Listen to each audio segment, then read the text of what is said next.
Good morning.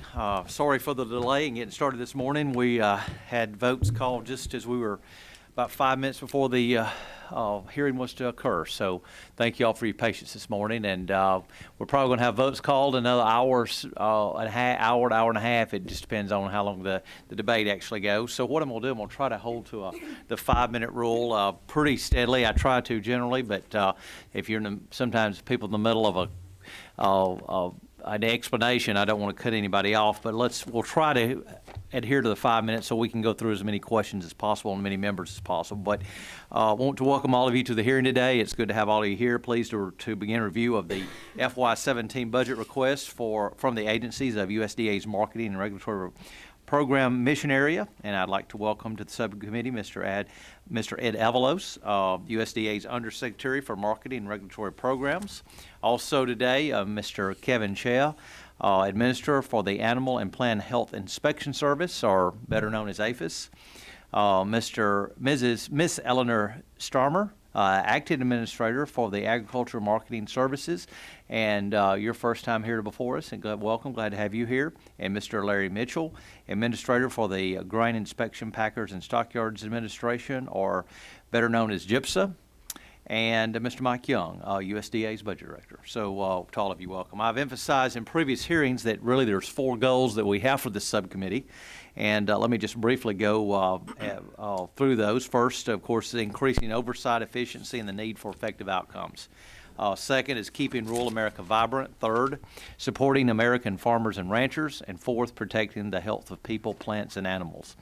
The Marketing and Regulatory Programs mission area is key to accomplishing many of these goals. Your agencies implement programs every day that supports U.S. producers with domestic and international marketing opportunities, address agricultural threats to safeguard animal and plant health, and ensure safe, fair practices in the marketplace, all of which have made rural America great and a world leader in agriculture. USDA is requesting a total of $1.03 billion in discretionary resources for FY17 for MRP mission area, a modest increase of $8 million from the 2016 enacted level. For AMS and GIPSA, the requests maintain current activities with only requested increases for pay cost. However, APHIS increase for animal health and emergency preparedness are mostly offset by decreases to the popular and beneficial programs that receive bipartisan support. For example, APHIS has requested an increase to enhance implementation of the Lacey Act provisions. There is some concern, I'll have to admit, about supporting such an increase at the expense of higher priority and more effective animal and plant health programs, many of which the agency has proposed to decrease. It is this subcommittee's responsibility to ensure that the additional funds being requested for several initiatives are not to the detriment of the critical and successful programs. As the request is analyzed, we'll be looking for evidence that current efforts are effective, and I would like to know what industry and public support exists for the expanded efforts. Last year at this hearing, we discussed the importance of your mission area, establishing a long-term strategic infrastructure plan that is crucial to moving products domestically in order to expand trade and marketing opportunities.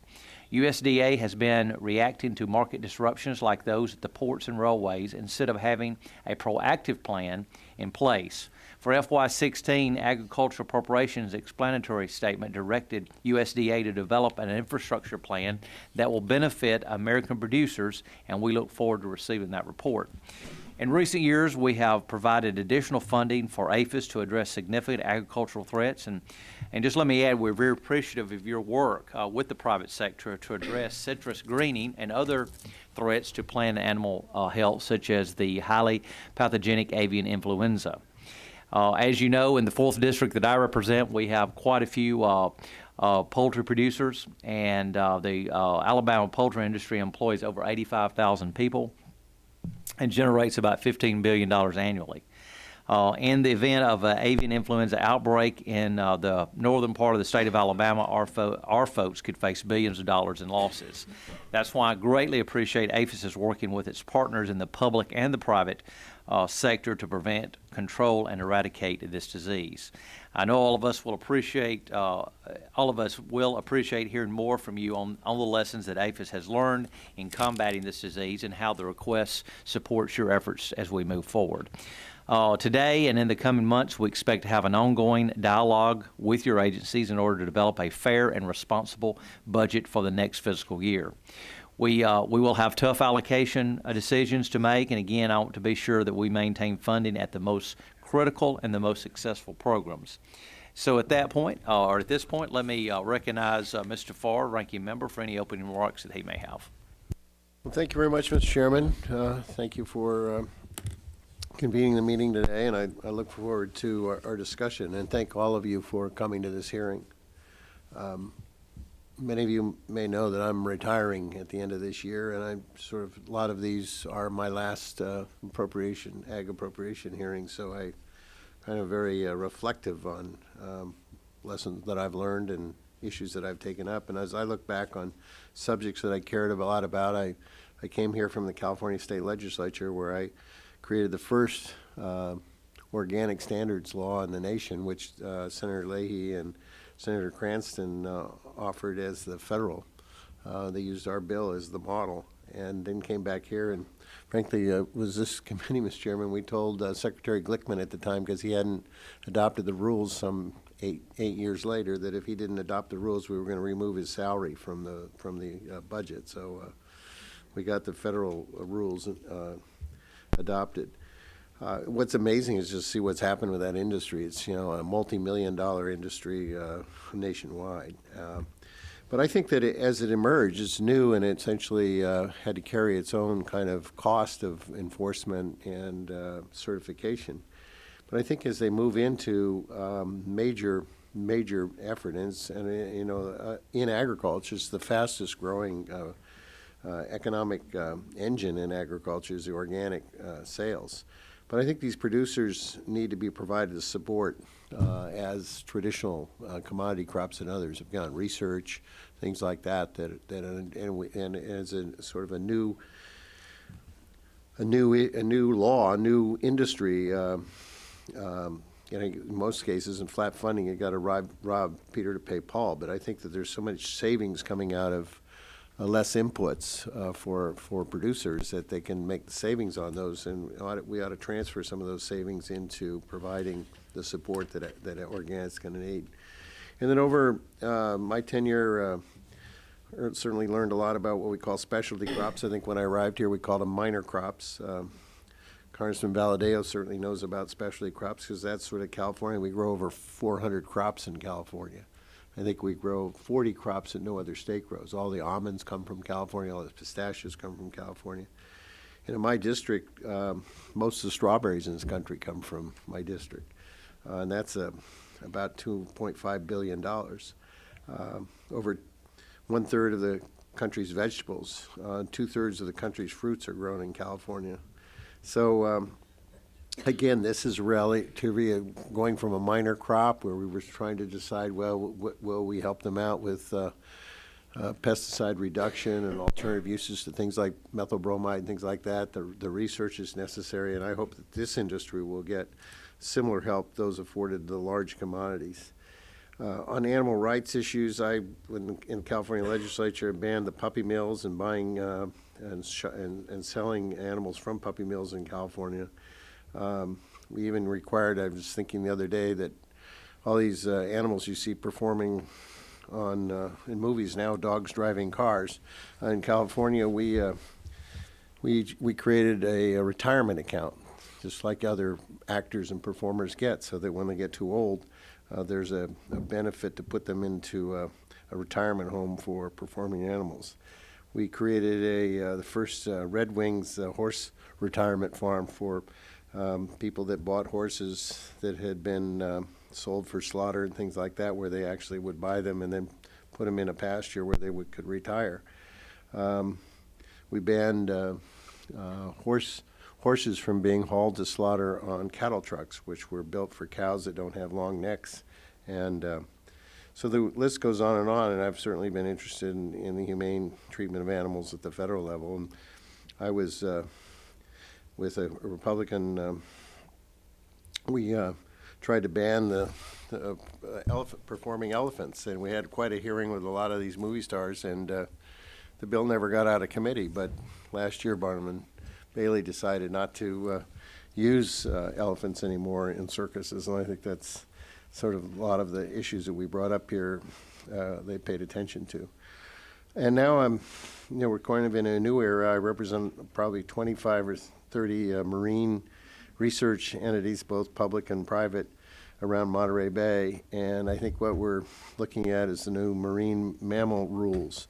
And I would hope that we would have the ability to respond to the animal diseases that are coming out of marine mammals that could be really fatalistic to a eco tourism and eco-economy on the oceans. So I look forward to all these discussions, and thank you, Mr. Chairman, for this hearing and allowing me my time. Thank you, Mr. Farr. Mr. Avalos, without objection, your entire written testimony will be included in the record, but I want to recognize you for your opening statement, any comments you'd like to make, so and then we'll proceed with the question. So the floor is yours. Okay, Mr. Chairman, members of the subcommittee, I'm pleased to once again be here to appear before you, represent the MRP mission area, and to present our 2017 budget proposals for AMS, GIPSA, and APHIS. Now, Mr. Chairman, you already introduced the folks up here. I just wanted to say a little bit more about Elanor Starmer. She's been at USDA since 2011. She's been a senior advisor to the secretary, and she has worked on many issues on AMS. Now, they also have submitted statements for the record, and they're here to answer questions. As you know, I've been here almost 7 years. This is my last time testifying before you as the Undersecretary, and I want to take this opportunity to thank you, Mr. Chairman, to thank you, Mr. Ranking Member, and to thank the subcommittee for really the support that you provided to this mission area. In many, many areas, we've been able to provide support for agriculture producers, for shippers, for exporters, and for so many folks throughout the country that make their living from agriculture. You have enabled us to support these hardworking Americans, to support our rural communities, to support our rural economies. I personally am very, very appreciative and grateful. I also want to congratulate Ranking Member Farr on your retirement. We truly appreciate his passion for the welfare of animals and for the farmers of California and for farmers throughout the country. Congressman Farr, like they say back home, te felicito. Before discussing the request itself, I want to highlight contributions of MRP agencies to shared goals. MRP agencies support trade, to the removal of sanitary trade barriers, the export verification program, and gypsum inspection and weighing program, and so many other activities. The 3 MRP agencies facilitate agricultural exports. Through APHIS's animal and plant work, as well as other programs in the mission area, the MRP agencies protect agriculture. Through AMS's market news and standard setting work, just to name a few, MRP agencies provide marketing opportunities. MRP agencies also support innovation. A good example is the revisions that APHIS made to the Biotech petition review process, which has resulted in our continued progress in eliminating the backlog. In closing, Mr. Chairman, MRP supports agricultural exports, protects domestic agriculture, assists in the development of markets, and supports innovation. Our 2017 request allows us to continue this important work. This concludes my statement. I look forward to working with the subcommittee, and we are ready to answer any questions you might have. Thank you, Mr. Avalos, and we appreciate again y'all, each of you being here today and for helping us get through a few questions that we wanted just pose to the panel here. I wanted to start with the discussion of the highly pathogenic avian influenza. First, I want to say thanks to everybody, all the folks at APHIS who have done really a tremendous job in working on that program to try to combat the highly pathogenic avian influenza over the past few months, and working with the states and the poultry and layer industries to not only prevent but to combat and also to contain the disease. As I mentioned in my opening statement, There's a lot of poultry growers and producers in the district that I represent down in northern Alabama. So we have been closely watching the department's response on this disease. Secondly, I want to hear your thoughts on the Secretary's use of the emergency authority to access $1 billion to respond to this outbreak. Previously, the funds covered indemnity payments for producers as well as cleaning and disinfecting the birdhouses. Lastly, I would like to hear from you on the lessons learned and how the FY17 budget can help prevent future outbreaks. My first question would be regarding the nation's poultry sector having lost nearly 50 million birds over the last several months last year. Between the federal dollars and the losses in the private sector, this outbreak will cost well over $1 billion.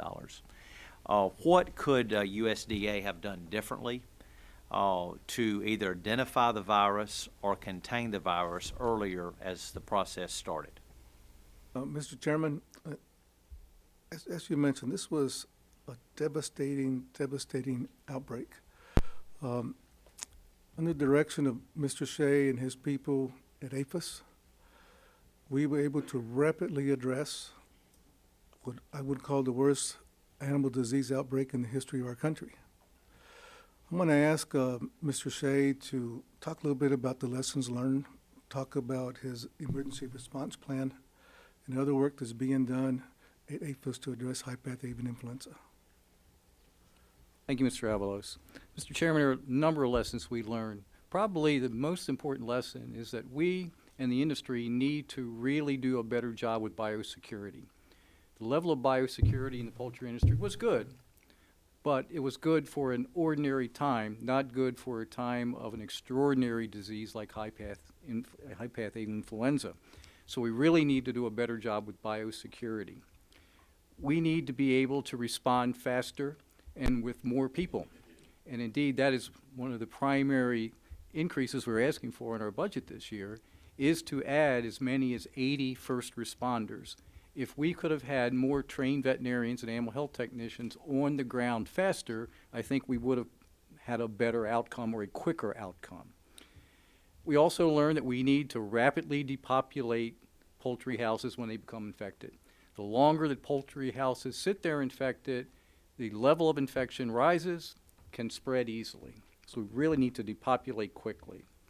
We need to make sure that we are working very closely with the producers to get them compensation quickly so they can get back in business as soon as possible, and also to encourage them to report the disease as soon as possible. I think also we learned that we need consistency of message when we are on the farm. By not really being fully staffed with emergency responders, we had to rely probably more than we would have liked on contractors, which led to some inconsistency in message from farm to farm about what they should do. So I think that was important. I think we also learned that we need to know what to do with the carcasses once they're put down. The very best thing to do is to compost them right on the farm. But if that's not possible, they need to be sent somewhere else. We need to make sure there are disposal facilities available. What we found last year was that many landfills simply wouldn't take the carcasses. So we need to be better prepared to deal with that. We also need to make sure we are working better around the world for an understanding of this disease and what we are doing to deal with it. A few countries cut off all U.S. poultry from Alabama to California because of poultry diseases in Iowa and Minnesota. And we think that we can do a better job working with our partners around the world to understand that they should draw restriction lines on a much more narrow basis going forward. So all of those are things we've learned. All right. Oh, in keeping with the 5 minute, I'm about down, so I'm going to go ahead and recognize Mr. Farr. Mr. Chairman, talking about specialty crop pests and combating those pests from California with all the input from transportation hubs and international hubs of both land and sea and air, that there's always pests coming in unexpectedly and creating outbreaks of non-native threats. And one of those was the light brown apple moth. And kind of hoisted our own petard because we told countries that if they had any light brown alpha moth, we weren't going to allow any of their produce into our country, and then lo and behold, we have it. And in order to export our product, we have to certify that every crate essentially has to be inspected, hand inspected. And foreign, for including all foreign export. So I want the department to tell me that it will direct adequate resources to ensure that the agricultural export markets impacted by LBAM quarantines will be protected going forward. And how does the USDA plan to balance the competing regulatory needs for the nursery industry while providing sufficient resources and infrastructure for the core regulatory program for exports? Congressman, Quickly, because I don't have, why don't I ask my questions, and then Okay. you can answer them, and if not, we can get them back. The other was, many parts of the country and in my district, more and more producers are differentiating their products as locally grown, organic, or grass-fed, or other ways to tap into the rapidly growing markets that are, everybody wants, local and fresh. And it's important for the industry to have up-to-date information on changes in the market so that they can adapt quickly and make informed businesses. So this question really goes to the work of going through the market news to track and report these growing markets so that farmers, buyers, aggregators, sellers, and others will have information that they need. Are we paying attention to that? Just a nod, that's, yeah, something good. I have to be careful of time because I run over more than anybody does.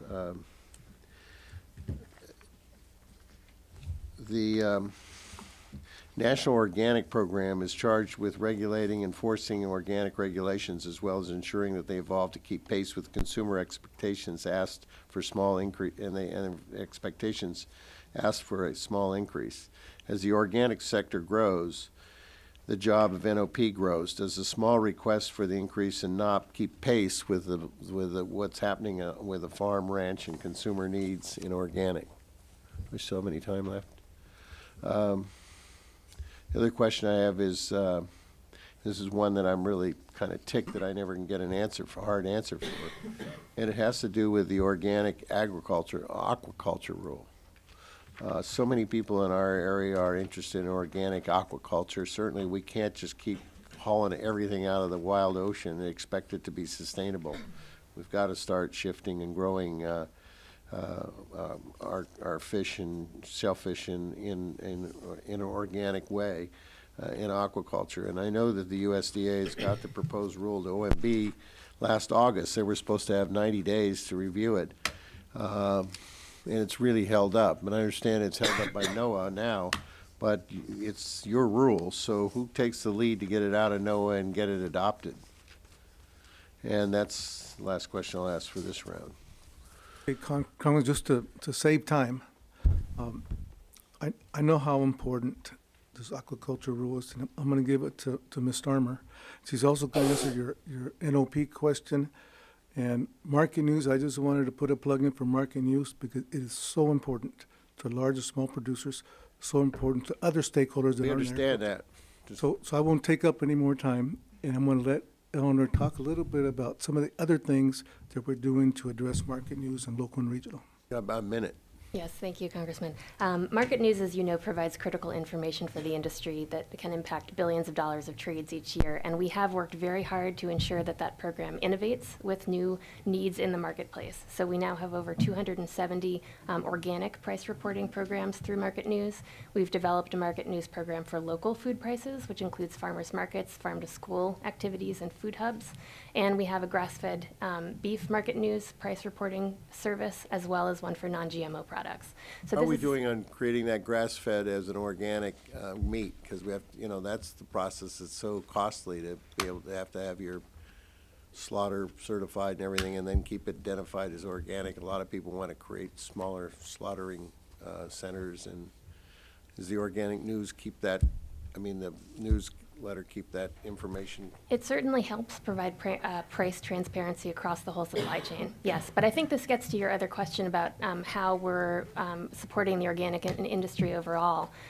We have certainly made great strides within AMS in that, but we also have a full-time employee who works across USDA to ensure that things like our credit programs, our crop insurance programs, and our research agenda is adequately meeting the needs of the organic industry. So our budget request really reflects, I think, a growing capacity across the institution to support this market.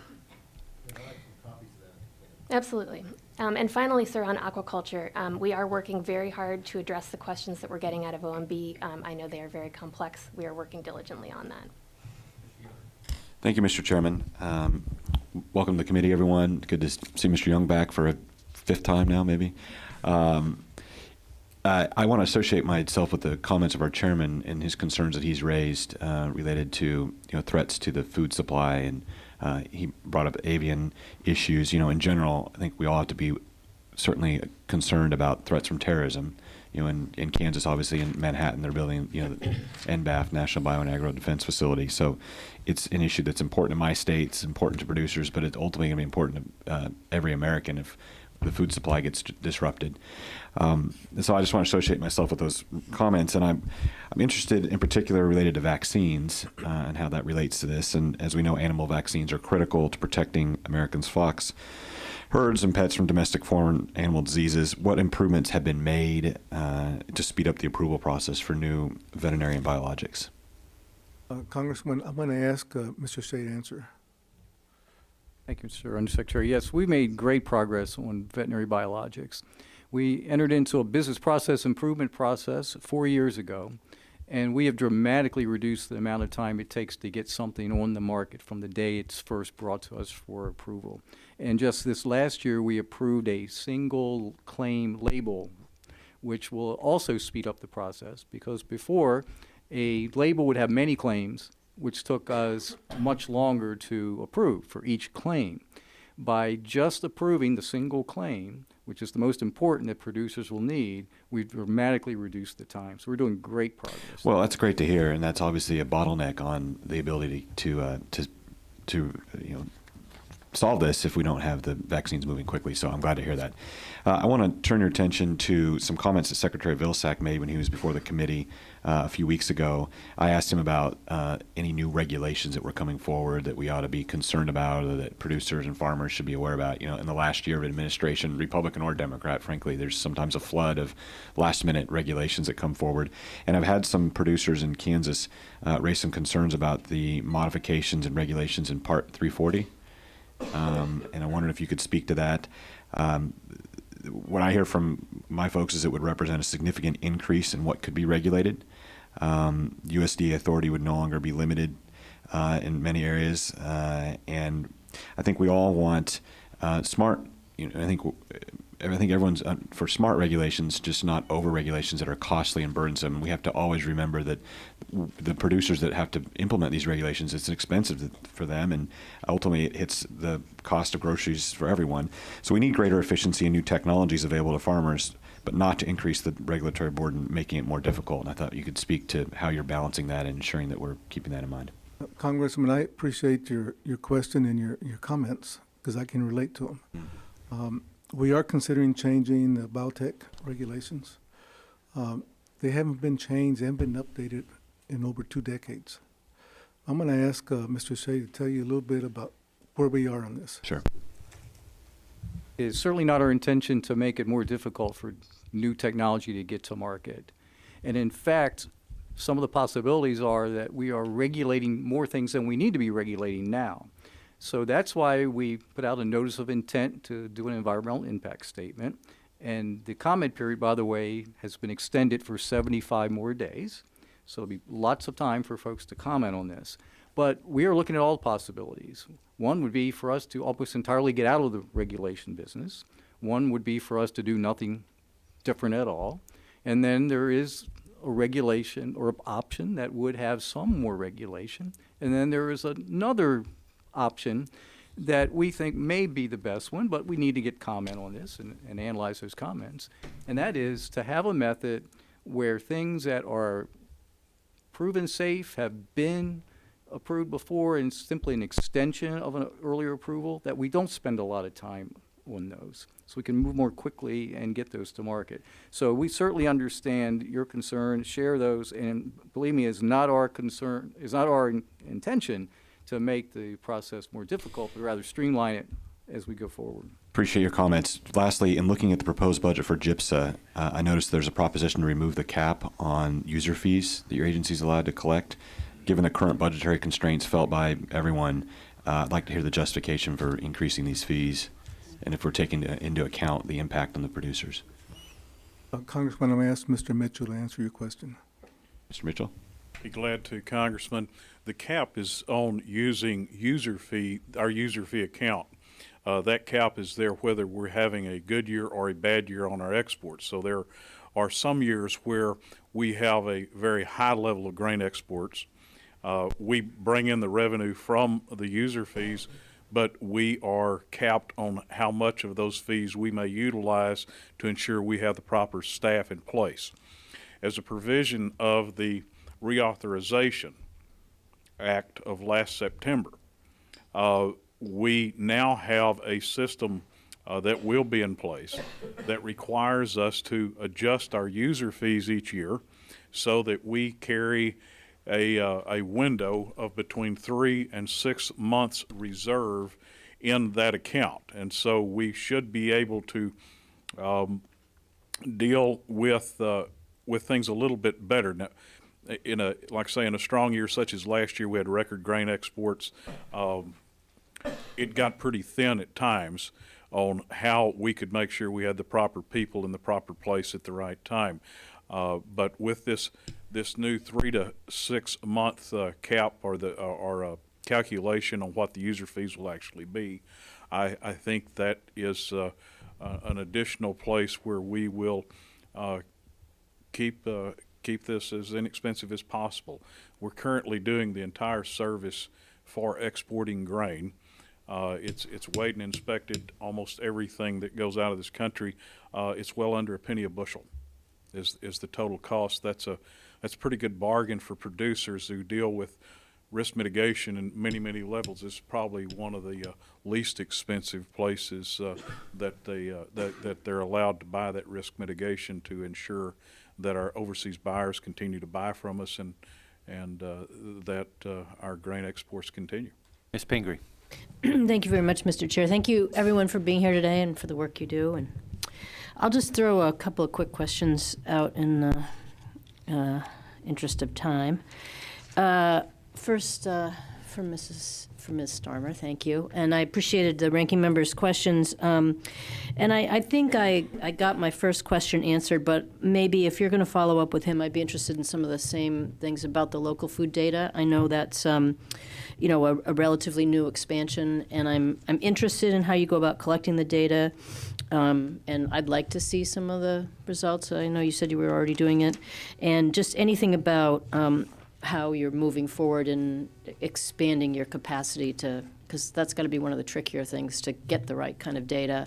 I was actually thrilled to hear that you have a full-time employee working across all of sectors, because I do think this is such a great economic opportunity for our agricultural sector, and there are a lot of pitfalls along the way. So maybe sometime, not in the committee, but we could just hear a little more about how that's working and that one. The other question for you is around FSMA, which, of course, that's an enormous rule, and FDA has finished a lot of the work on it. And it's probably the biggest question I get from farmers in my state is just how the implementation will work out. And I think for a lot of the small and medium-sized farmers, there's a lot of issues there. So I know you're launching the group gap in April, and I'm interested a little bit in how that's going to be there to help small and mid-sized farmers as they tackle the implementation, and just want more assistance in doing that. And I'll stop there because I hear our buzzers are ringing. Okay, thank you, Congresswoman, and thank you for your leadership on all of these issues. Quickly on the local food data, we're working through cooperative agreements with states to gather data. They may go out to the farmers markets may report it, and they're looking, as I mentioned, at farm-to-school activities as well as food hubs. Right. So all of that data is then going to flow into a number of our other programs and hopefully influence their effectiveness for that sector. On your question about FSMA, and I do want to say on a personal note that many of the producers in my home state of New Hampshire look look quite a bit like some of the folks in your district. So this is something that I am personally very committed Great. to ensuring we figure out. Although the main responsibility for food safety is obviously lying with FDA, AMS has worked for a long time to try to bridge agricultural producers' needs in ensuring food safety verification in the marketplace through the GAP program. And as you mentioned, we have developed Group GAP. We'll launch that in April. It helps smaller groups of producers share the cost of certification and audits across that whole group, so the burden is less for them. And then there's spot audits to ensure accountability. So we're very pleased with how our 3-year pilot for that program has gone, and we're really looking forward to rolling that out in April. In addition to that, we do have a full-time employee who works with FDA on FSMA, who's been able to bring the perspective of the agricultural industry to those discussions, and she'll continue to do that work. We jointly fund the Produce Safety Alliance with FDA, which is a Cornell University-based outreach and education program. And we also fund through our specialty crop block grants program, and now through the new specialty crop multi-state program, we expect to fund a number of food safety related projects there. I do know in Maine, over the last few years, I think since 2009, the state has been able to make about 12 grants specifically targeted to small and organic producers around food safety education. So that's a really important program as well for that work. So there's lots of tools in the toolbox, but it's very important that we make sure this works for everyone. Well, we'll certainly look forward to working with you on that as this progresses and as people start to implement this in the field. And I'll just throw one quick question in there for APHIS, Mr. Shea. I know, antimicrobial resistance is a huge concern, and I think last year you said APHIS would gather on-farm data on antibiotic use. Unfortunately, I know you didn't receive the funding you requested, but can you give me just a little bit of an update if you're currently doing any data collection? I know you've requested $10 million again, which would be very helpful. How would you use that funding if you're able to procure it this year? Unfortunately, we have not been able to do anything without the funding, and so we are asking for that funding again. We really want to gather that data so there can be a fair and reasoned discussion about antimicrobials. Right. Those who believe that farming is all of the problem, we don't think that's probably the case, and so we think it would be very helpful to have that data so there can be a real science discussion here. Great. Well, we'll hope that you're able to receive the funding this year. It's an important conversation to have. Thank you, Mr. Chair. Okay, thank you, Ms. McGarry. The bills have been called. We're going to have got a couple of votes coming up, so I think we'll have time to go with Mr. Valadeo, and then we'll come back and try to make sure everybody gets at least one round. So, Mr. Valadeo, you're recognized. Thank you, Chairman, and I'll be brief. Thank you, Undersecretary and fellow guests. Mr. Shea, I understand that some federal programs are administered by the USDA and APHIS through cooperative agreements directly with the counties in California. One of those programs is the Wildlife Services programs. I know that counties in California are under increasingly intense legal challenges and financial pressures. Can you please explain how APHIS distributes funds to states like California and other programs for this program? And I'd also like to better understand how the cost share for wildlife services is split between APHIS and county cooperators in their cooperative agreements. Mr. Congressman, we spend about $2.5 million on wildlife services work in California. The counties and other cooperators put in about $2.2 million. Unfortunately, the state doesn't really put much money into wildlife services work in California. At one time, the ratio was about 1/3, 1/3, 1/3, but then the state pretty much stopped doing that. We are very aware of some of the legal challenges underway that the counties are dealing with. And we've really tried to help with that. The one thing we did was put a full-time NEPA coordinator in California to help with all the counties, and particularly the counties in litigation now, to develop the data needed to respond. We also added another $200,000 to what we allocate to the counties from what we did the previous year to also help defray the costs that they are encountering in these cases. But we believe we are putting a pretty fair amount of money into California as a whole, and certainly understand the need that exists in many counties throughout California. But we do look for more cooperation from the state and producers. Yeah, and I apologize, time is running short. I know we've got to go vote because they will cut us off, but that is an important issue, and some of our counties facing these legal challenges and fighting it out in court is something that we do need to address quickly. And I'll see if I can come back and continue this conversation. Thank you. For votes, and we will, y'all will just bear with us for a few minutes. We'll probably in about 15, 20 minutes, we will be back. Okay, thank you.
Okay.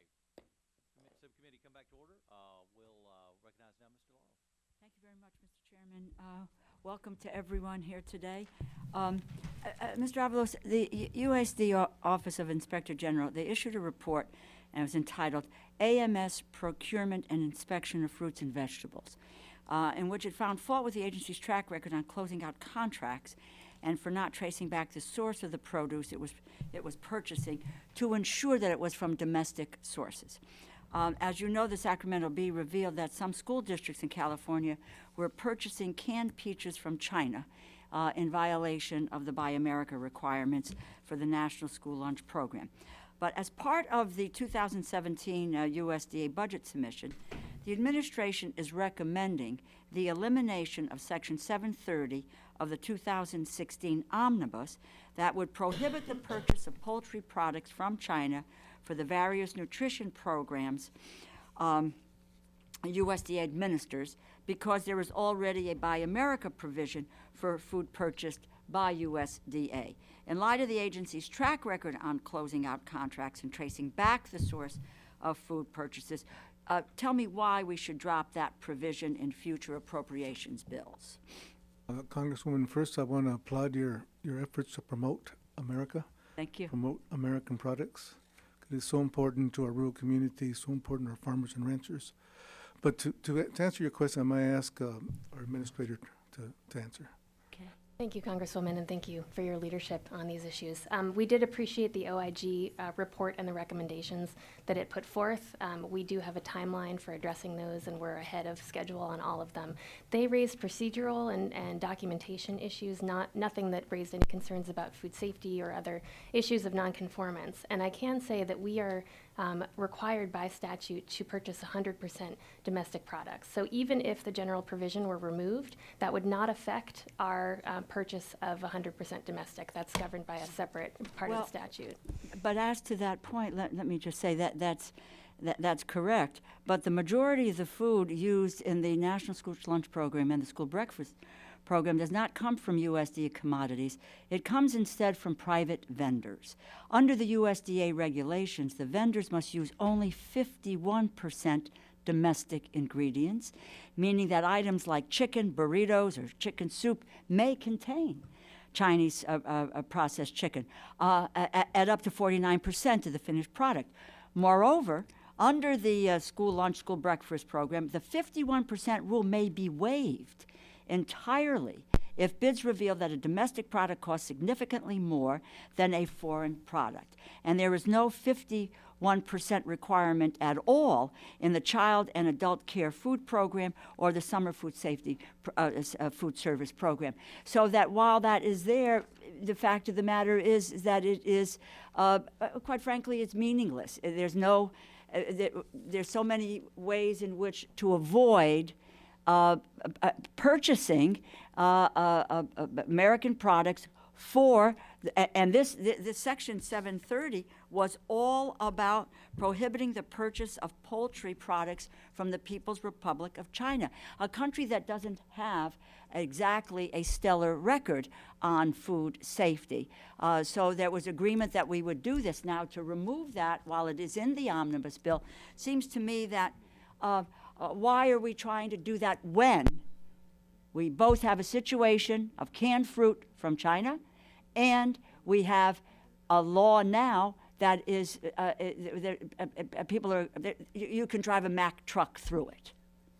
Yes, Congresswoman, and you've identified the distinction between the different programs that are at play there. The AMS Commodity Purchasing Program is required to be 100% domestic. The other issues are covered by FNS, so I can't speak to them. Well, but the AMS, don't you purchase products for the school lunch program? We purchase commodities, and those must be 100% domestic. Well, I'm sorry, I don't know, then I will The double check. other ones are our food nutrition service purchases. Well, then Or excuse me, the school's purchasing directly using funding from the other agency.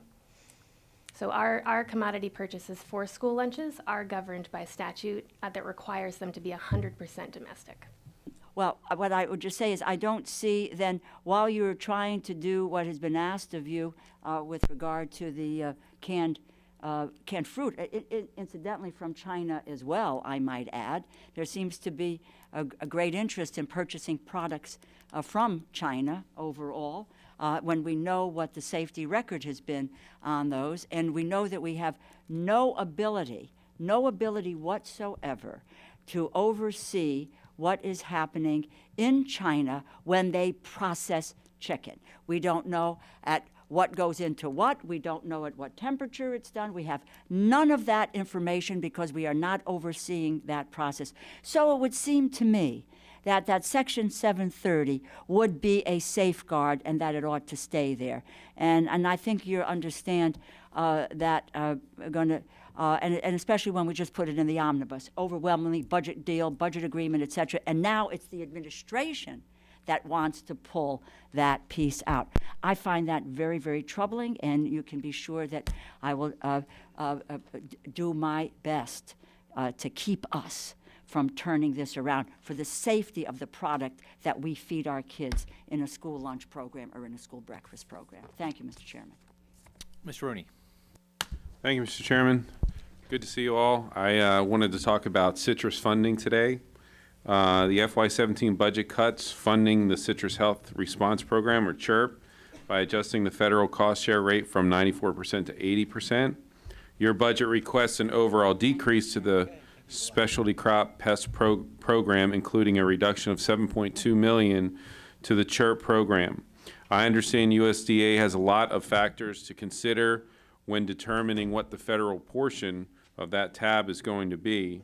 You all have indicated that to take into consideration whether it's a new threat or a long-standing program effort, whether the pest or disease spreads quickly, whether the commercial and what the commercial interests are at stake.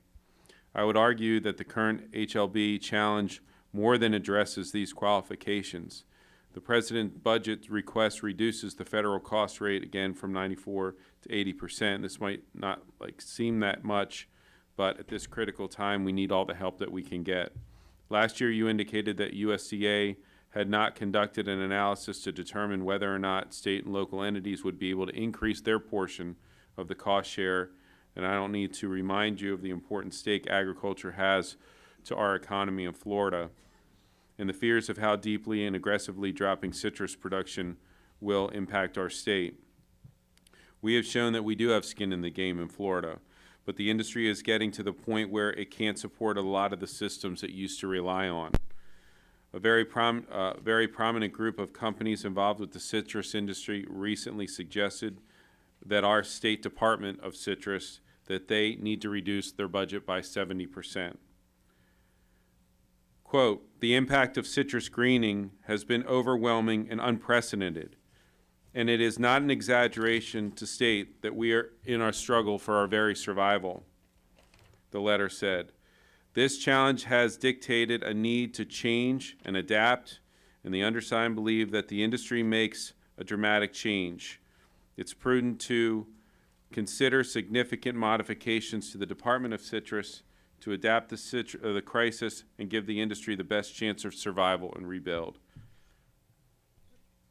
My question is, if the growers are unable to support their in-state organization, the Department of Citrus, how can you expect that a reduction in the federal investment is appropriate? And in the event that the states cannot afford an increase in the cost share rate. Will this result in your overall decrease in CHIRP funding? What CHIRP activities would be impacted? If you can provide specifics, that would be great. I just want to editorialize at the end of my statement there. These growers are at the end of their rope. It is a critical time in Florida for us to be able to defeat greening and move forward. So I appreciate your answer. Congressman, we understand very well how devastating citrus greening has been to the growers. And I want to assure you that we're not going to abandon the growers. We're still looking for solutions, looking for tools to help them overcome this devastating disease. I'm going to ask Mr. Shea to talk a little bit more on your statement and your question. Mr. Congressman, we are certainly devoted to this cause, and I know Secretary Vilsack is as well. And we are hoping that some of the tools that we've been able to develop over the last few years, thanks to the funding provided by this committee, will make a big difference. Thermotherapy, Dr. Asani at University of Florida has done great research there, and it looks like you can indeed provide protection for a tree for 4 years, treating the tree at a cost of about $1.56 a tree with thermotherapy. We think that might help. We think the use of antimicrobials will help. And currently the state has a pending Section 18 exemption request with EPA, which they believe they will receive this year or this month, that will allow the use of these on a foliar spray. And we believe that can provide indefinite protection to a tree. So that's another tool that we put into the hands of the growers that they didn't really have a couple of years ago. And also the use of biocontrol using parasitic wasp. They had great success so far in Texas, an 85% reduction in the number of psyllids in Texas where we've used these. And we think that can have good success in Florida as well, and California too, for that matter. And of course, another big issue in Florida, as you're well aware, is how do we manage abandoned groves? And I know that the state has done some good work on that with private landowners. So we think we have more tools available than we did before, and that these will maybe have some good effect coming forward. Thank you. Thank you, Mr. Chairman. Mr. Valdeo's back, so I'm going to go ahead. You only used about half of your time, so I'm going to go ahead and give you the rest of your time on this first round. Thank you, Chairman. And I'm back, so it took a second there. I apologize. But the 2017 budget proposes a specialty crops program, pest programs, to be funded at $146 million. However, the estimated 2016 budget is $164 million. Given that we are seeing an increase in fruit fly, HLB, ACP, and I'm not going to try to pronounce all the words for them, and other pests and disease outbreaks impacting specialty crops, this $18 million decrease in funding seems inadequate. In California and Florida, Texas, and other citrus-producing states, ACP and the devastating disease HLB continue to spread. Can you please give the committee a breakdown of what programs you anticipate will be cut, and what is your plan to continue to combat these pests and diseases while cutting the budget so dramatically? Congressman, I'm going to ask Mr. Shea to answer your question, but no, I still wanted to talk about Wildlife Services. I thought we were going to come back, but I just wanted to make a statement about Wildlife Services, that it's so important, a program to our farmers, our ranchers, and really not just to rural communities, but to citizens all over the country. That so many people don't realize. And I wanted to say that, but I knew you were going to break to go vote, so I just wanted to get it in. And yeah, it was a little more just a statement of how important the program was. And some of our counties are facing lawsuits, and they continue to be sued. Some settled and actually came back to second round of lawsuits, and so it is something that we are obviously paying attention to. I wanted to make sure that was on your radar, so thank you for that. But back to that question, if you don't mind. Yeah, Mr. Congressman, on the specialty crop issue, we hope there's no reduction whatsoever in those programs. We hope that the states will step in and pick up some bigger share of the program they have in the past. We were just talking about the Citrus Health Program, where the federal government's been paying 94%, and we think the states could pay a little more there. And the same with the other programs, Glassy Wing Sharpshooter, all the programs. And the same goes with the tree and forest pest programs. We are simply... Well, for Glassy Wing Sharpshooter, the breakout is about 53% federal and 47% state. And we would kind of like to reverse that. And for glassy wing sharpshoot, for light brown apple moth, the state actually puts no money into it, and we were paying 100% of the cost. And if I could very quickly, I didn't get a chance to answer your question about that. Okay. I'm sorry. I'll be happy to yield a little bit of time if you have a question you want to add to that. Both interested as we do. Usually the first money comes from the growers themselves, you know, through their association marketing orders. But I think the question is, will you sustain it? And if not, I mean, is there a standard? I mean, disaster assistance, 75 federal and 25 local. That's sort of the standard. Is that the standard in matching these outbreaks?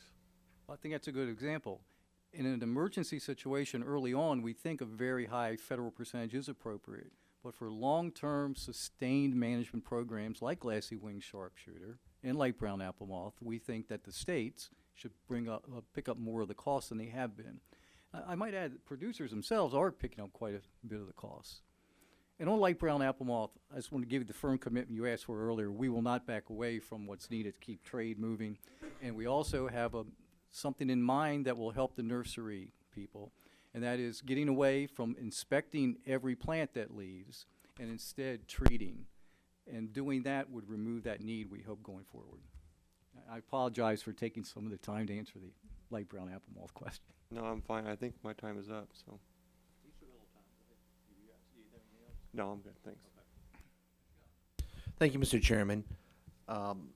Acting Administrator Starmer, I want to thank you for allowing Arthur Neal to come out a few weeks ago to the 3rd District and participate in an agriculture transportation roundtable.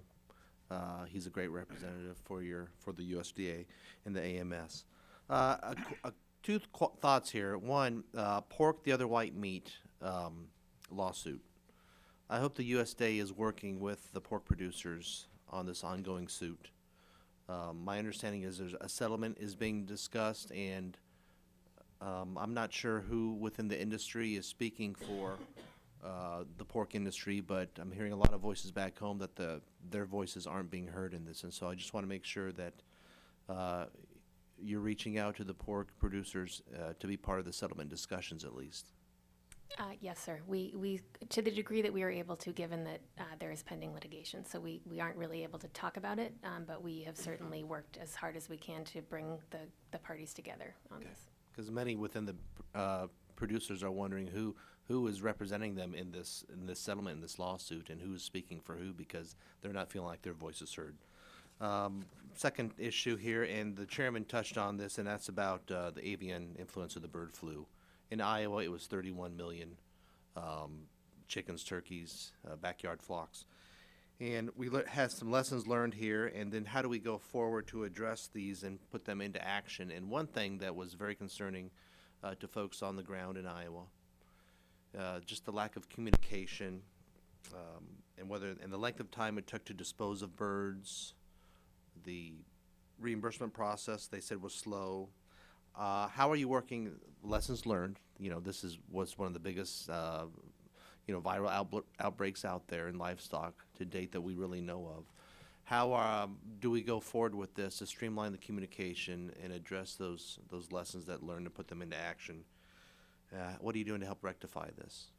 Congressman, again, I want to reinforce it was the largest single animal disease outbreak in the history of this country. Mm-hmm. Mr. Shea spoke to that a while ago, and maybe I'll ask you to go ahead and repeat some of the stuff you said.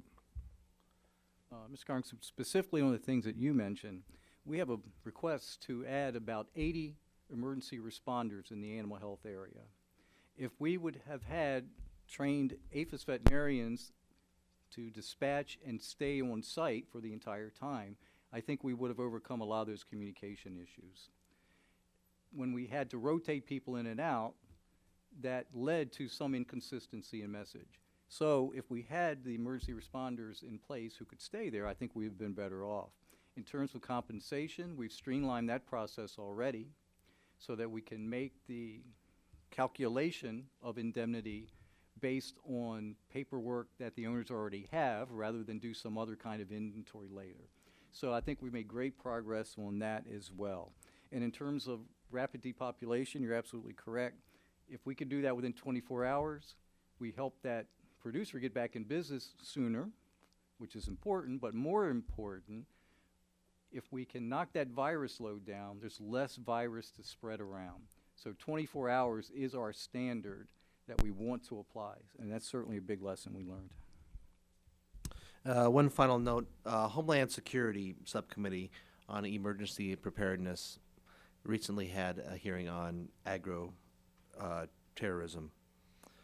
Witnesses call for increased security of imports to prevent diseases such as foot and mouth disease or African swine fever from entering the country.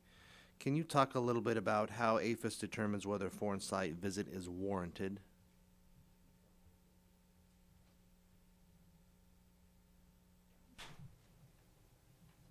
Well, we start with a presumption, if a disease is present in another country, that we will not accept products from that country, whether it's beef, pork, what have you. When another country makes a request of us to allow their product to be imported, that's when we would do a risk assessment. And certainly a risk assessment almost always entails a site visit, an in-country site visit. Certainly any country that has major diseases in the past, like foot and mouth disease or classical swine fever, we would indeed do an in-country visit to help with that risk assessment. And do you work with the FDA on that as well? Or do you work in partnership with them on these risk assessments and in these inspections abroad? We tend not to, because these requests are only on the animal health side of it. Thank you for your testimony and coming before us today and your service. I yield back. Thank you. I want to ask a little bit about GMO labeling. And Mr. Avalos and, of course, anybody on the panel, I certainly, any of your input on this. Secretary Vilsack and Acting Commissioner FDA were both here before the subcommittee. And I asked both of them their opinions on the safety of genetically modified organisms, GMOs. Both of those individuals, Commissioner, Acting Commissioner, and the Secretary, both clearly stated that the science behind these products supported the federal government's position that these products are safe for planting and safe for human consumption. At the hearing, I also spoke about the lack of information out in the public, and as you know, that has been the case that we've been dealing with regarding GMOs, and a great deal of the misinformation that is relayed in the public realm. Your mission area plays a lead role in the regulation of genetic engineering organisms as it relates to agriculture. Correct me if I'm wrong on this, but essentially, APHIS will decide if a seed can be sold in interstate commerce, planted in the ground, or allowed to go to the market. How many years has the federal government been studying GMO products? First of all, Mr. Chairman, I know that there's been considerable discussion on this topic, and I know that the House and the Senate continues to work on this subject, and in this mission area, we do provide technical support. But to answer your question on the deregulation of a GMO product at USDA, I'm going to ask Kevin to respond. Mr. Chairman, of course, we're part of the federal framework. EPA has a role in this. FDA has a role in this. Our role is rather limited, really. We only determine whether or not a proposed event, as they call it in that business, would pose a plant health threat. That is our role. So we don't really address the human health angles, that someone else does that, or even other environmental angles. Now, certainly they're part of the overall rulemaking, because any rulemaking has to have some economic and environmental analysis to it. But the bottom line for us is a new biotech proposed item a plant pest or not? Will it cause harm to plant health? That is our only role in it. And it's the role we've had in this framework, federal framework, now since 1987. That's why I mentioned earlier, we put that framework together and our rules together based on the technology of the day, which has changed pretty dramatically. And in terms of improving products, I will say we've kept our commitment to you. The backlog has essentially been eliminated. We had 23 products in the backlog 4 years ago. All but one of those have been deregulated, and the only one that hasn't is involved in a very complex environmental impact statement. Since then, 16 more have come in, 11 have already been deregulated, and 4 are on a quick path toward deregulation. But you are responsible to go through and approve if different seeds or products can get approval. Is that correct? Yeah, but only for the plant health angle. We can approve that, but if EPA hasn't done its part of it, the product still couldn't be used. As far as what your role has been in that limited role that you mentioned, do you have a rough estimate of how many different seeds or products have been approved by APHIS? We'll get that for the record, but I think it's probably hundreds.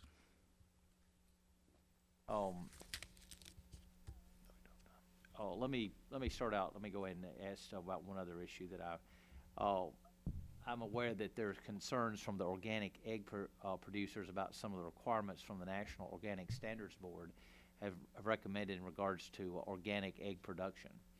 If implemented by USDA's National Organic Program, these recommendations effectively ban the use of endorsed outdoor access areas that are called porches. It's already been said, and you know that we've just faced one of the largest, or maybe the largest, animal health event with the outbreak of the highly pathogenic avian influenza. It could cost over $1 billion and result in the population of nearly 50 million birds. The egg-laying industry has significantly been impacted by this, no question. Birds are exposed to the outdoor, run a much greater risk of being infected with avian influenza. Yet it sounds like the proposal would require organic layer hens to be outdoors. Has APHIS been consulted about this potential requirement, as they may have different thoughts on exposing all organic layer hens to outdoor elements? We are working very closely with our colleagues in the Ag Marketing Service on it, yes. So there certainly that possibility is being looked at. Then you're saying that they stand a much greater risk there for that to occur. Well, I think that there are mitigations that can take place, and that rule is still under development, as I understand. I'll defer to Ms. Starmer, but I think that rule is still under development, and we're still working closely with our colleagues on it. Yes, that's correct, sir. The proposed rule is currently over in OMB. As you mentioned, it did grow out of recommendations from the National Organic Standards Board, as well as from OIG, and some statutory requirements that we create clear standards for organic producers. And so we have attempted to do that. We've certainly met with stakeholders from across the industry, and we believe the proposal incorporates their feedback.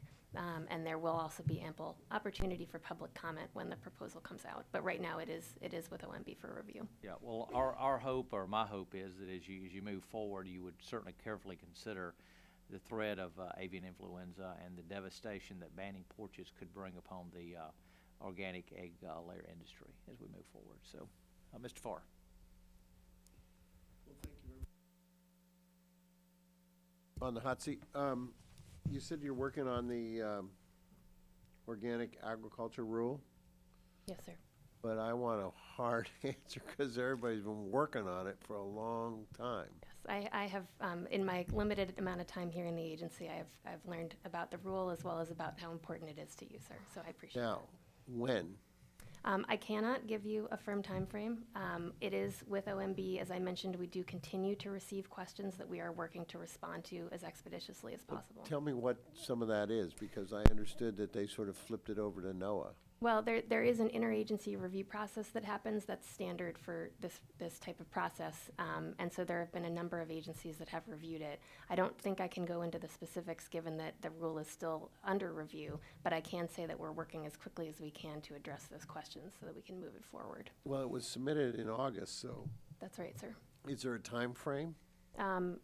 We are working as I quickly as possible. know, I don't want a specific date. I just want months or before the end of the like summer? Or I wish that I could give you a firm time frame. I can't. I apologize, but we are working as quickly as we can to address. It's I think reflective of the complexity of the rule and the equities that our federal partners have in it. You don't know how many times that's the answer we've gotten this year on these questions of rules and time and studies and everything. Yes, sir. But it's really not fair to the consumer. Just, you know, we have a process and would say it's going to take 90 days or it's take whatever it is. I mean, we in government, and then government can't give us an answer. I think you've got to put the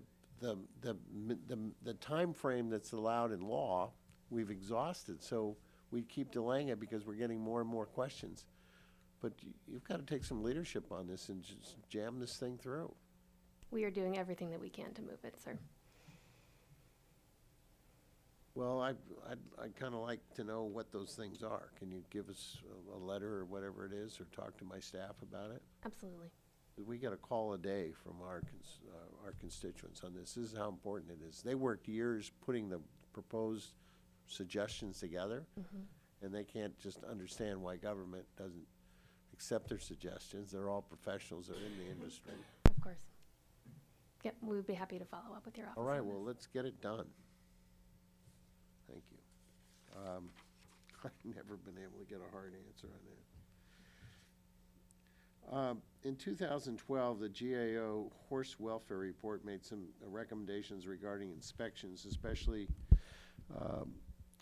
improve completion and oversight of travel certificates for horses crossing the Canadian-Mexican borders.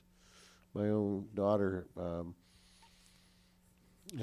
shipping her horse to Canada for a horse show, landed into all kinds of problems just getting across the Canadian border, proving ownership and all of that, and health records. So I really experienced that because she called me at 3 in the morning wanting to know if I could help. Can you provide some follow-up on any changes that have come from these recommendations? Congressman, I don't know of any changes pertaining to horses going into Canada or Mexico coming back from those countries. Mr. Shea, do you have any information on that? Well, there were, in 2011, the GAO Horse Welfare Report made some recommendations regarding inspections, and especially improved completion and oversight of these travel certificates for horses crossing the borders. And you were supposed to, the agency with your department was supposed to get back to what those improvements were, or where they are. We'll have to look into that and get back to you. All right. According to another report, this year's budget, you currently own 41 operational aircraft that you use by the Wildlife Services, and the budget this year is asking for $8 million more to expand the fleet. I presume that's the aircraft fleet. Apart from aerial gunning, what other activities are carried out by these aircraft? And given the high cost of aerial gunning operations and human risks involved, what are the alternatives that have been looked at by the research arm? Mr. Congressman, we are not asking for $8 million this year. There were $8 million in the fiscal 16 omnibus to purchase 2 helicopters and 2 fixed-wing aircraft, but we are not requesting any more funding for any more aircraft for Wildlife Services in 17. So what are the activities that are being used out of this aircraft, and what are the alternatives to gunning operations from the air? Congressman, the helicopters, one being placed in Alabama, the other one being placed in Mississippi, will be used for feral swine control. The airplanes, one being placed in New Mexico, one being placed in Wyoming, will be used for our regular predator control. Alternatives, Do we get any other bang for the buck? I mean, from just from use of those aircraft, or is it just used for aerial? They're strictly for feral swine control and predator control. And it's not, they don't just stay in that one state where they're placed. they work a whole region. Are there any alternatives to that? Oh, It's we do have, expensive and I'm going to ask Mr. predator Shea, but control. I just wanted to touch on one alternative that I really, really promote and I really, really like. Is the protection dog program.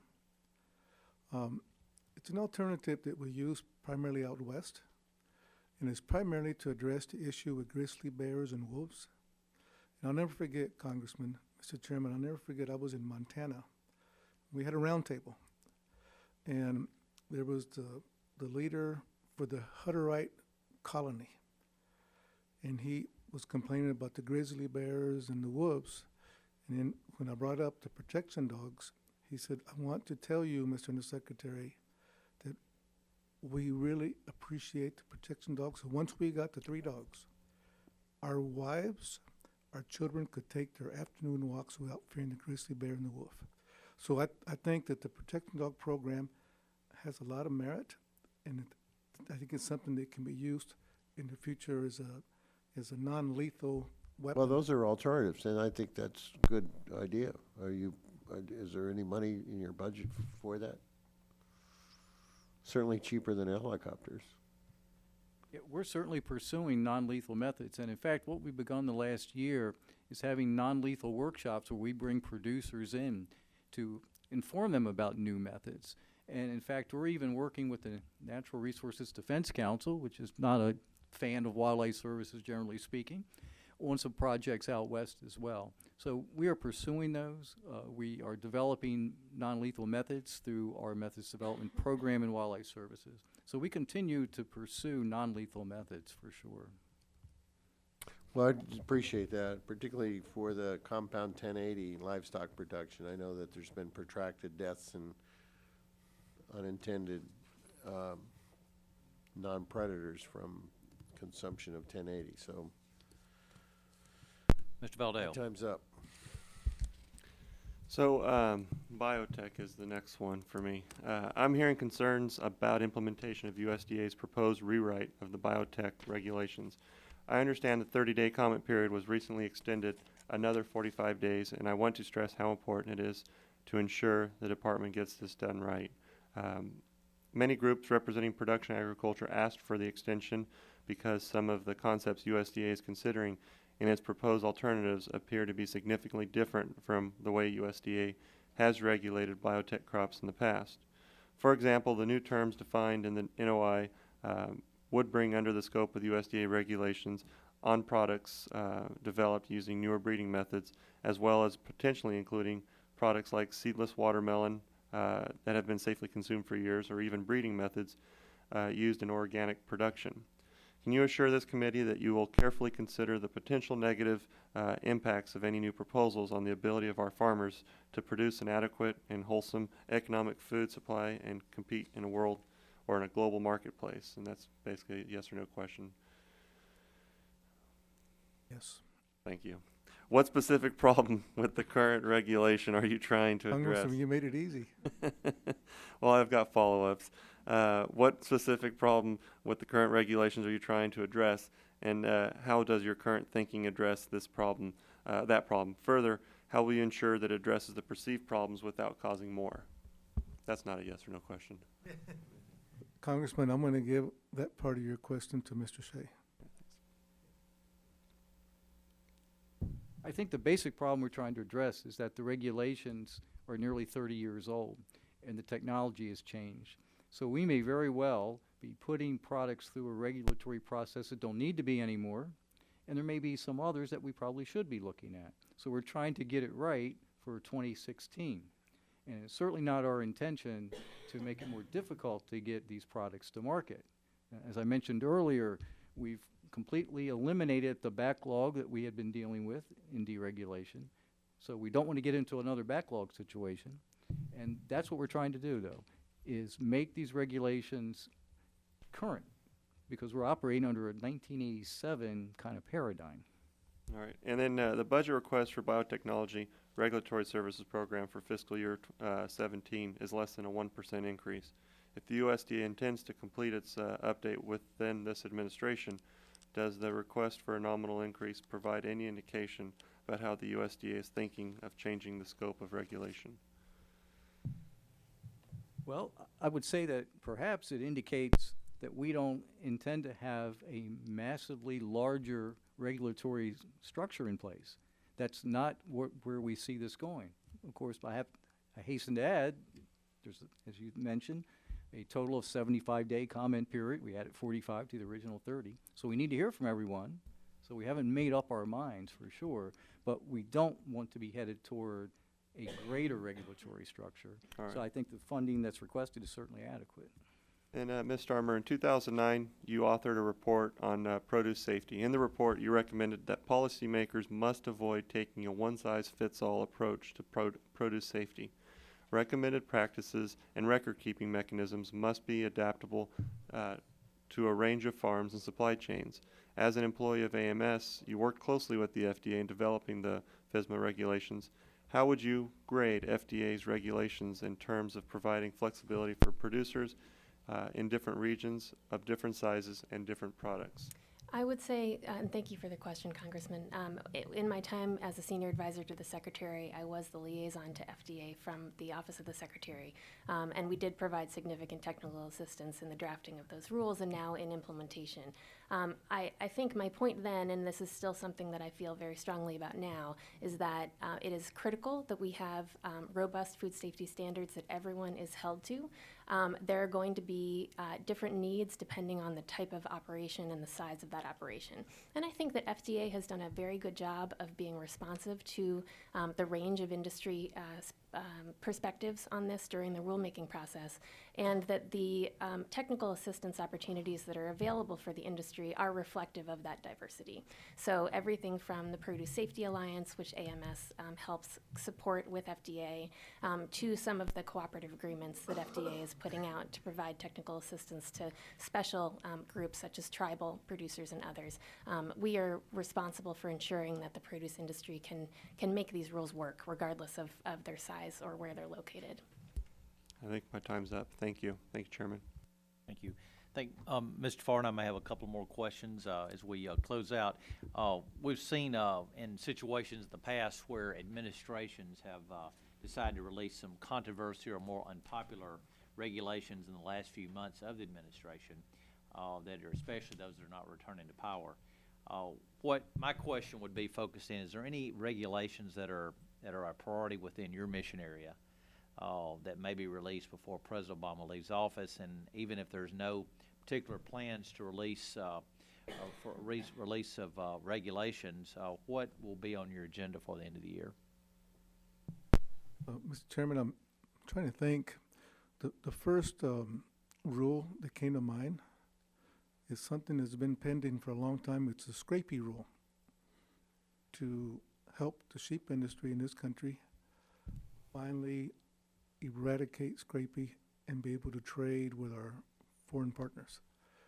And Mr. Shea, Ms. Starmer, Mr. Mitchell, is there others that come to mind? That's the first one that came to my mind. And we can always get back to you on your question, but that's the only one that I can think of at this time. I think we'd probably like to conclude the marine mammals rule that has been pending for so long. So that is one we'd like to finish.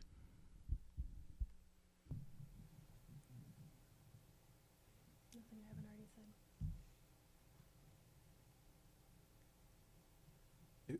Mr. Chairman, if you allow us to put a little thought into this, and we can sit it in for the record. Okay, all right. Servant health. As you know, FY 2016 Omnibus Appropriations bill provided APHIS with no less than $3 million for servant health activities and give consideration to indemnity payments if warranted. Can you tell us how this funding is being spent and how much is being planned for indemnification? As in the previous 2 years, we would allocate about $1 million of that $3 million for indemnification.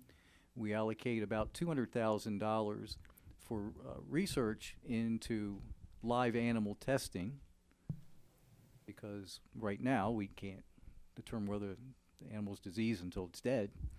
And the rest of the money goes into our work in the voluntary certification program.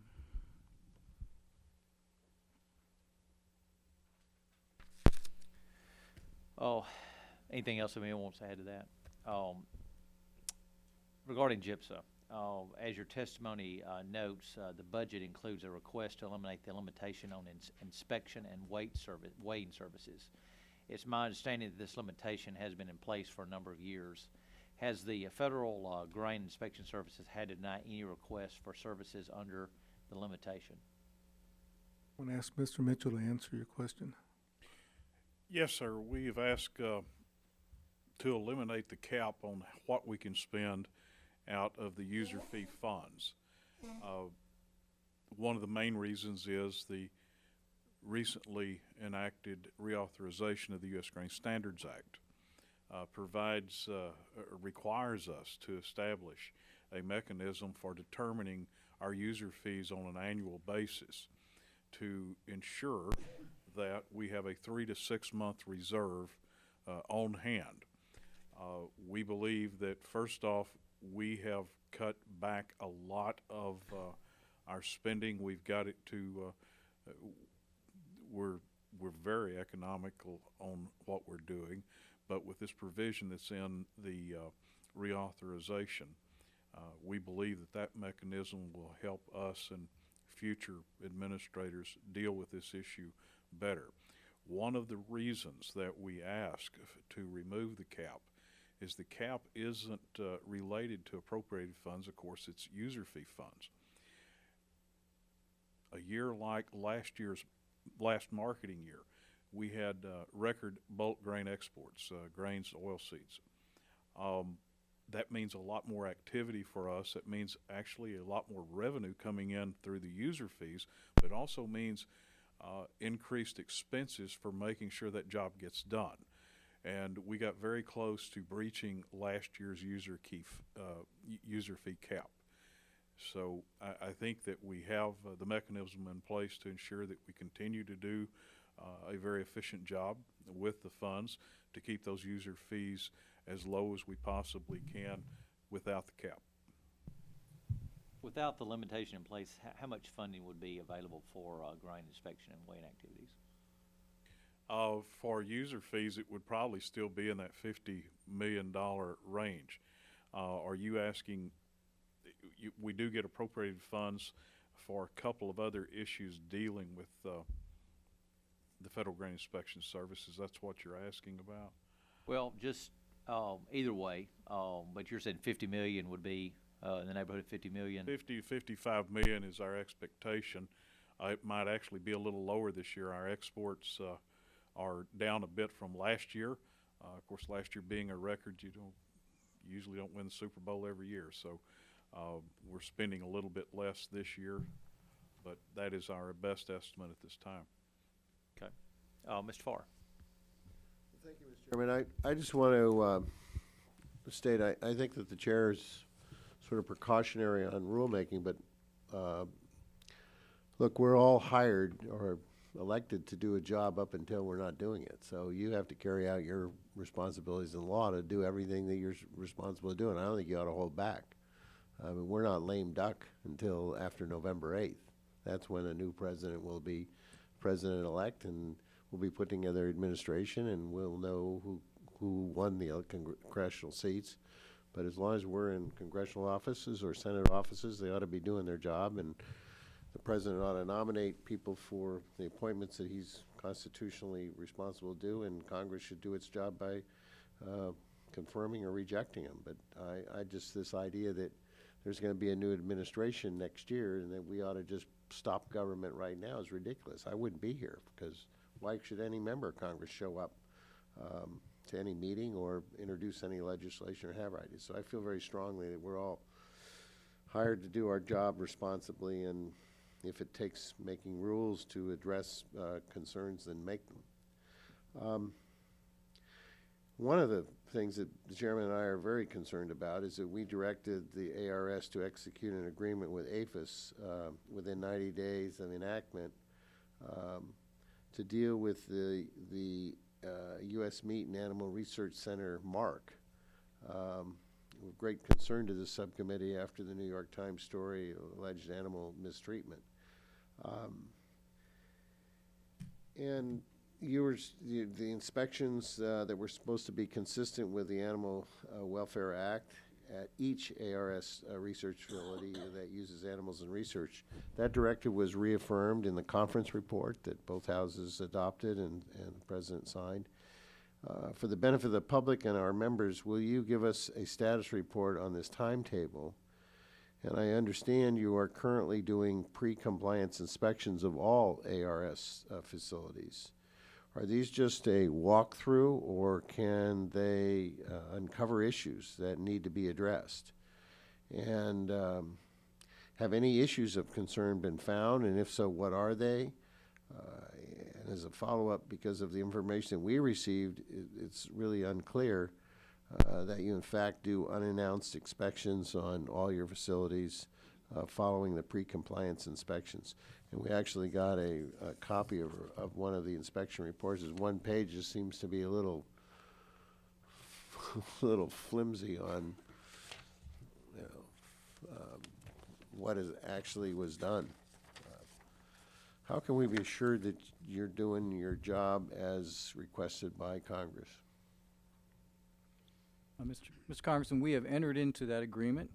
I personally signed that agreement just a few weeks ago.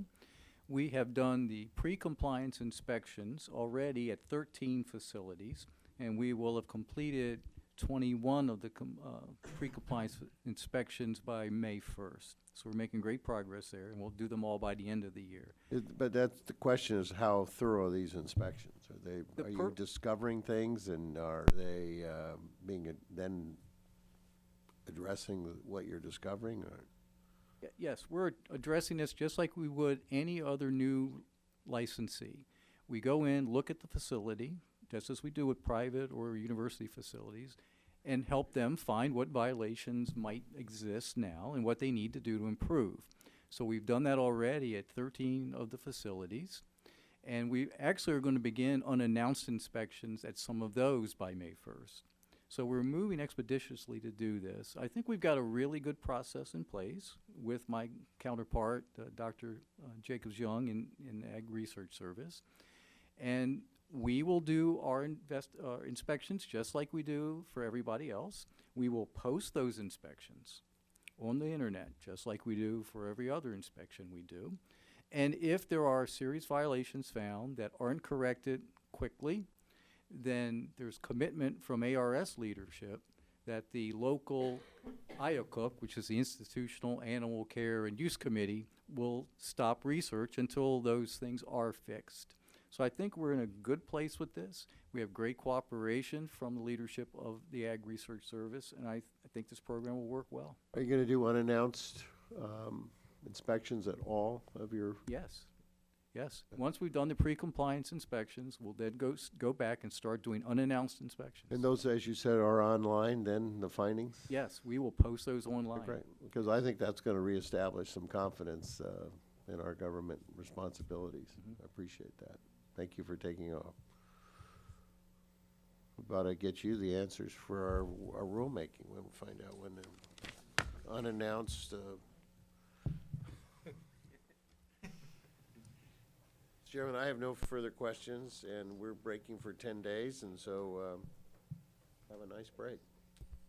Thank you, Mr. Farr. Well, thank you all for being here today and for your testimony, and we look forward to continuing to work with you as we work on the FY17 budget. So, hearing is adjourned. Thank you.